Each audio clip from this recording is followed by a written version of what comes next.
Pam Bondi sure acts like Regina George, the famous villain of Mean Girls. It's embarrassing in a woman her age, but it's why she still has a job. I'm Amanda Marcotte. Welcome to Standing Room Only.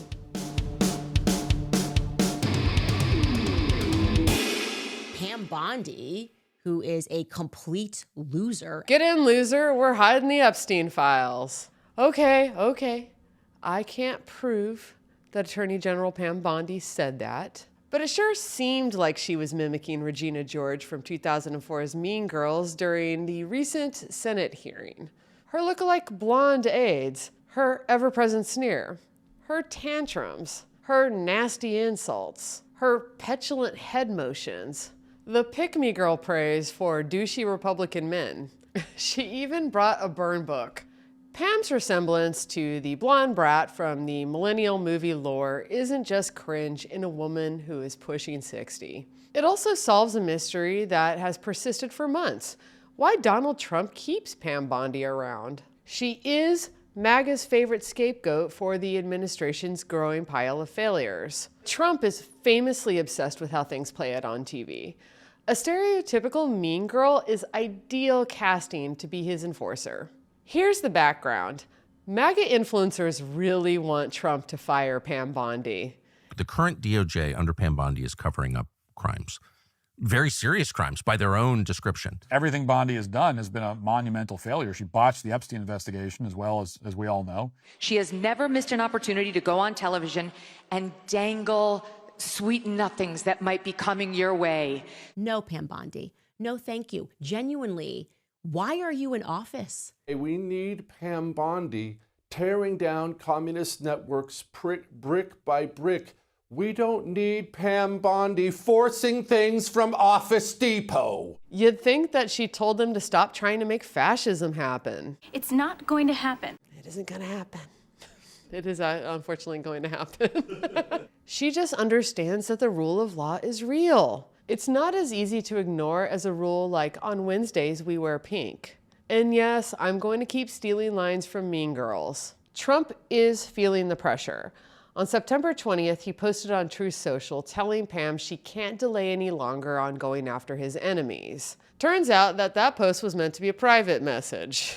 Either way, she did hear him. Pam installed Trump's personal attorney, Lindsay Halligan, a former pageant contestant, to be the interim U.S. attorney. Halligan has already indicted former FBI Director James Comey and New York Attorney General Letitia James. But those sure look like fake charges. James Comey's is going to get thrown out so fast that it'll make your head spin. I'm actually surprised it hasn't already. Pam likely knows that Trump isn't going to be satisfied with her just harassing innocent people. That's why we got her ridiculous performance in front of the Senate. She went full Regina George with two adolescent tactics.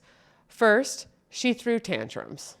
I have answered that question multiple times, yet you didn't have the courtesy to be sitting in here for the hearing. I'm not going to answer it again. Will you apologize to Donald Trump for trying to impeach the him? answer, Clearly you're a failed lawyer because you accept, don't understand when someone can and cannot answer a question.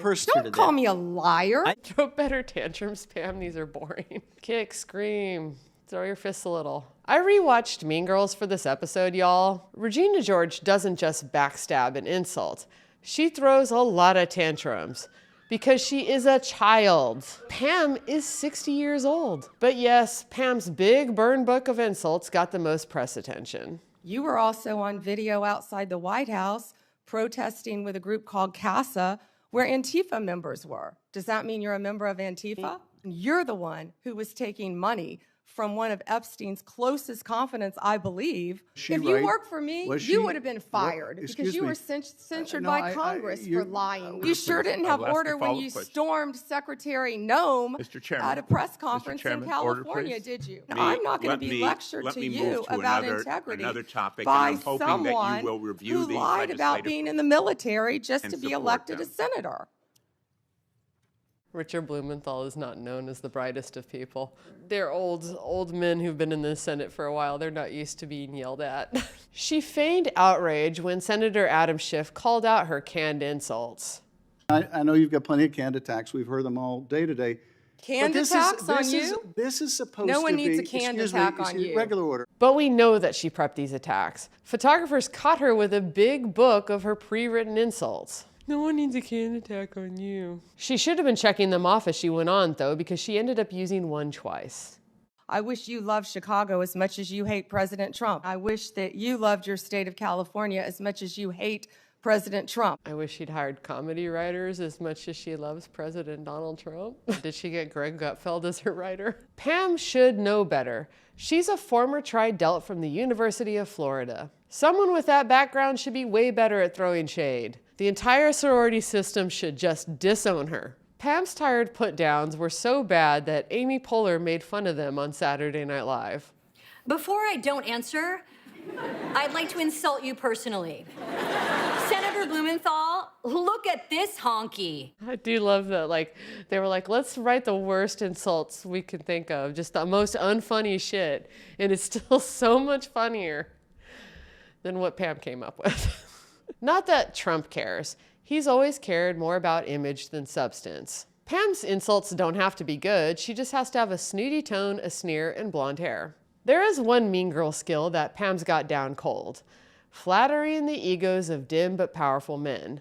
She's A+ at fluffing Trump's ego. She doesn't even bat a fake eyelash.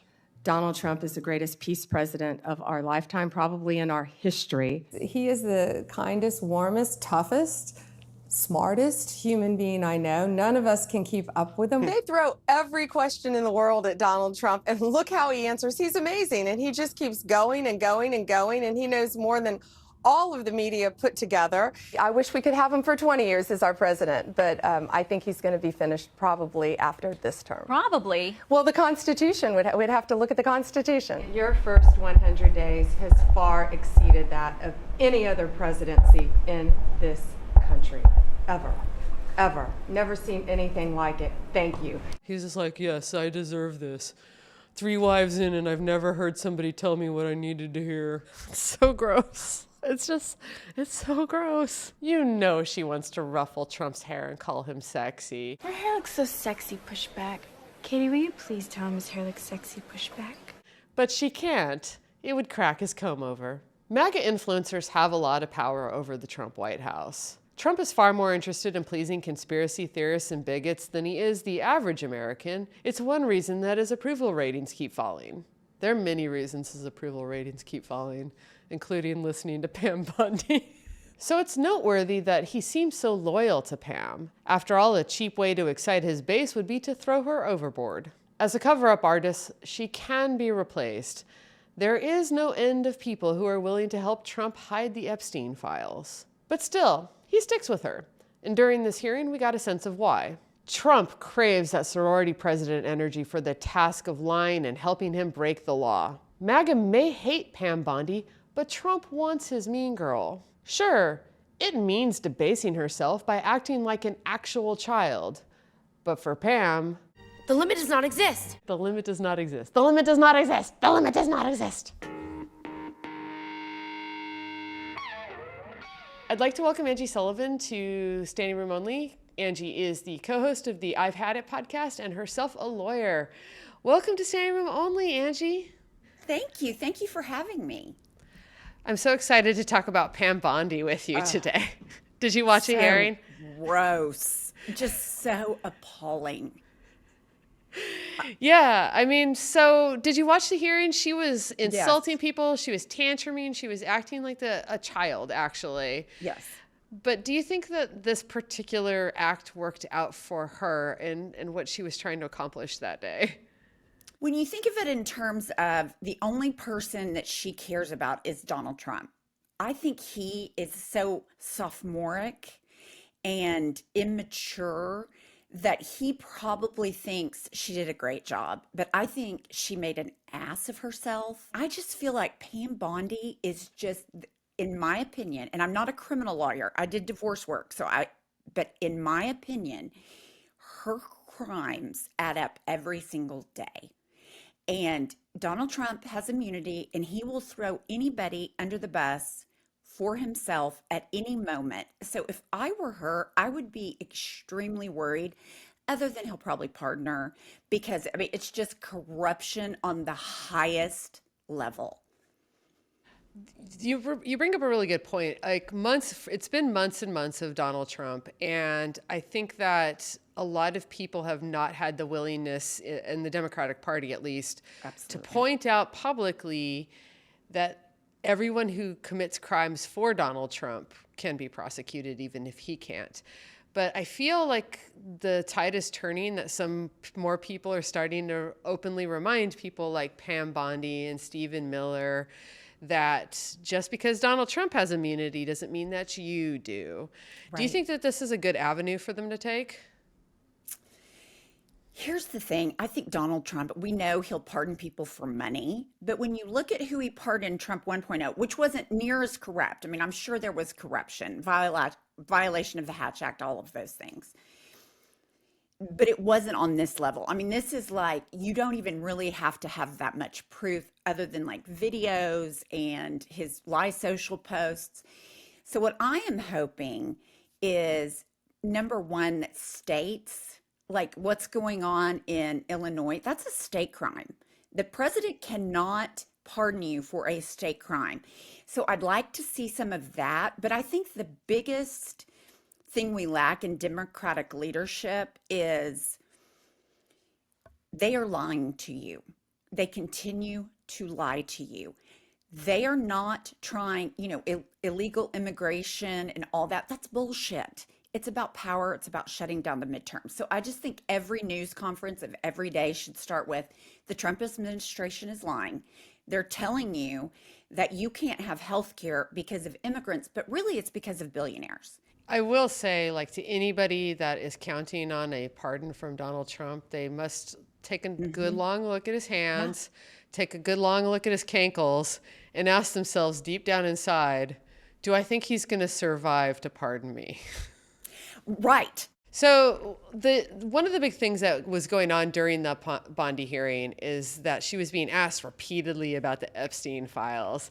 And there was this crazy moment where she was asked about if there's photos of Donald Trump with half-naked teenage girls, and she was just like, I'm going to pretend like I didn't hear that question. Right. What did you make of that? Okay, so I had two different thoughts. Number one, just to what the point we were discussing before, is she knew that if she said, no, I haven't seen those, they don't exist, at some point they will come out because we know those photos exist. So she didn't flat out deny it, which I think maybe acknowledges the criminal part of her. Like maybe there's like a reptilian sense of her brain that remembers what actual law is. And then the other one is I thought she was trying to give that comment's beneath me vibe, but it just came off weak. And it was only in that moment that I thought she actually understands that she could go to prison a little. I mean, that's just kind of what hit my brain. Yeah. No, she is a lawyer. She's actually not a bad lawyer. She's just a corrupt lawyer. Right. But I don't think that she's stupid or unaware of the law. So I think she is aware that she's in like real legal danger in some, because a lot of that hearing she was trying to avoid, like a lot of her tantrums and insults were trying to avoid questions where she was in real danger of perjuring herself. Yes. There's some acknowledgement that I could really personally screw myself. Yeah, very cautious there. On the larger question, how do you think this Epstein file cover-up is going? The House of Representatives, one of the reasons that they haven't reopened, they're trying to put it all on the shutdown, but a lot of it is Mike Johnson wants to avoid a vote that would release the Epstein files. What are your thoughts on that? Okay, so here was my first thing when I found out that the Epstein files, remember she said she was going to release the client list and she did all that. And then she was just like, we're not releasing any files. There's nothing to release. I thought, as corrupt as these people are, this is an incompetent cover-up. There were so many different ways, and I'm a law-abiding citizen, but there were so many different ways that she could have covered this up better. But just the flat denial, I thought, boy, that's an incompetent cover-up. And then since she's handled it since then, I'm just like, we all know he's in the file. I mean, these people that actually are acting like, well, we don't know if Donald Trump's in the files. Bitch, we would all know who's in the files by now if Donald Trump wasn't in the files and if his buddies weren't in the file. Like, if it was just Bill Clinton, they would be plastered from sea to shining sea. Like, come on. But I do think there's I think they misjudged, and I think Trump's cult goes after him, and whatever he says, they do it. This has been a sticking point for them, but I think her handling of the cover-up has made it infinitely worse. And again, just an incompetent cover-up. And here's one thing Jennifer and I talked about on our podcast. We like to investigate. We've both had husbands that were being naughty, and we've, figured it out, CIA style, figured it out. Kash Patel sits on a podcast for years talking about the Epstein files. Dan Bongino sits on a podcast, same thing, talking about the Epstein files. They get into these positions of power where the Epstein files are completely open to them. They can read them cover to cover with highlighters.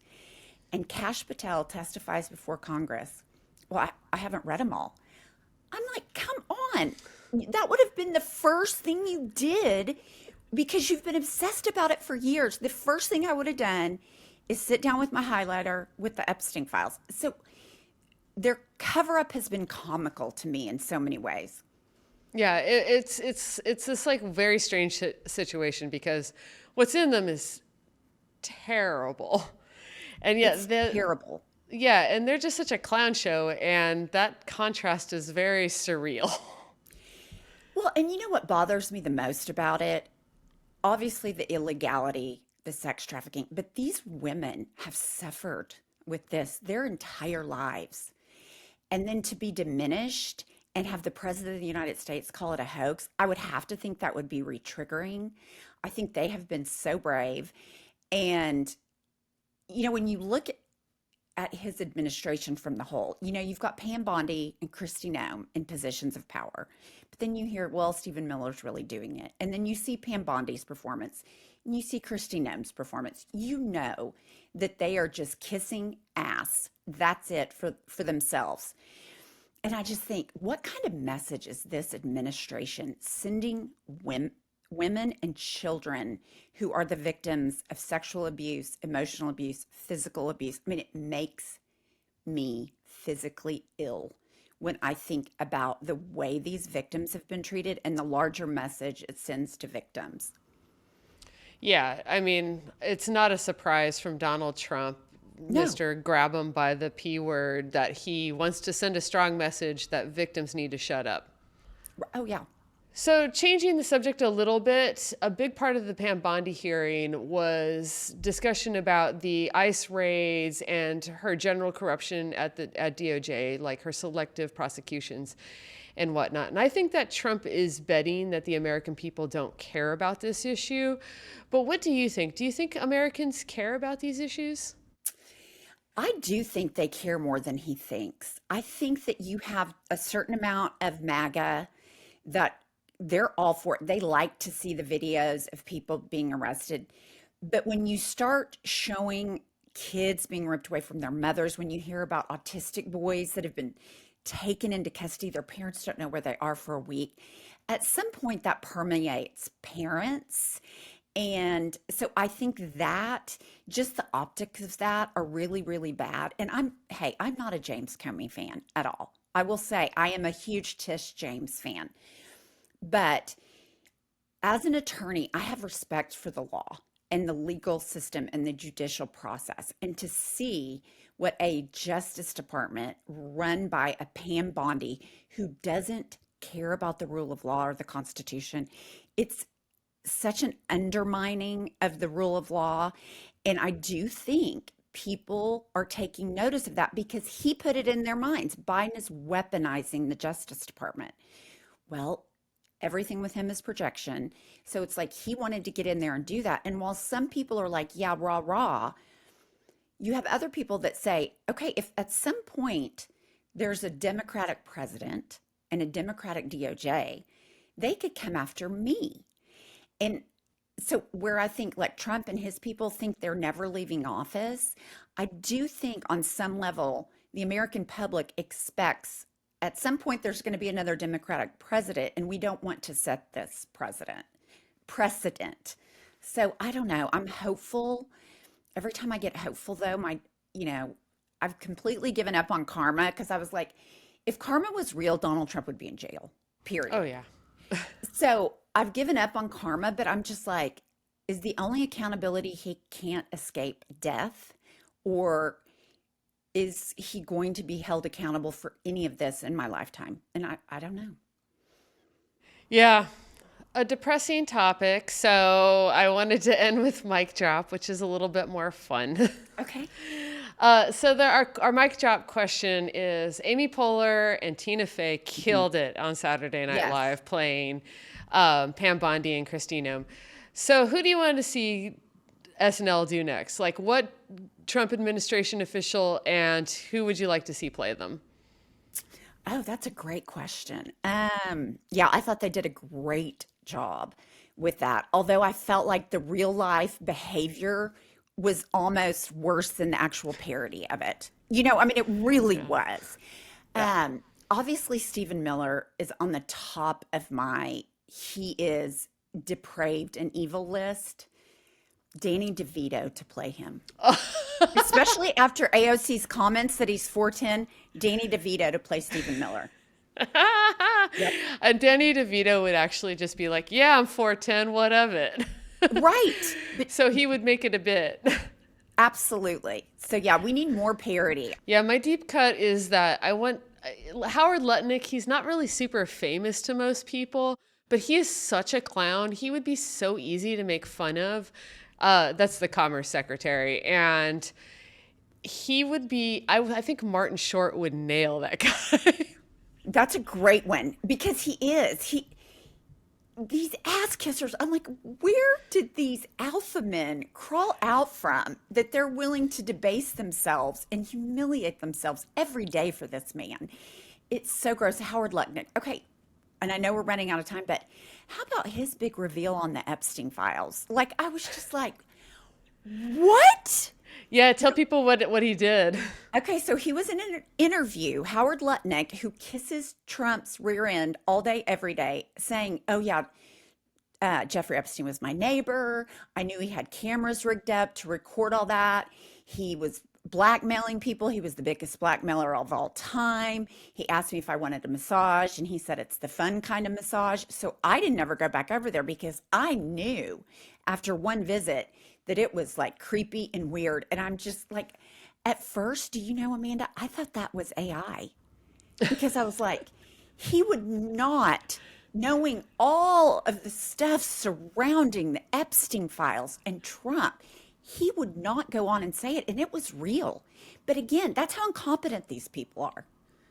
Yeah, no, he was so eager for the attention and to be like, I knew Jeffrey Epstein. And it's like, do you know that's not something you advertise? Right. Nor do you throw your boss, the attorney general, you're throwing everybody under the bus saying, oh, he was the biggest blackmailer of all time. He took videos of everyone. It was crazy. Awesome. On that, Angie, thank you so much for joining me on Standing Room Only. I want to invite you to hype yourself, advertise your stuff. Go for it. Okay. I am co-host of I've Had It podcast, which is on Tuesdays and Thursdays. And then I Hit News, which runs 2 or 3 times every day, maybe sometimes 4. And we have a book. Jennifer and I wrote a book, and it's a really fun, easy weekend read, a good break from all this crazy. Thanks so much for joining me, Angie. Thank you, Amanda. All right, folks, don't forget to like and subscribe. It really helps us out. And stick around for Encore. We have a great song recommendation of the week. Hey, folks.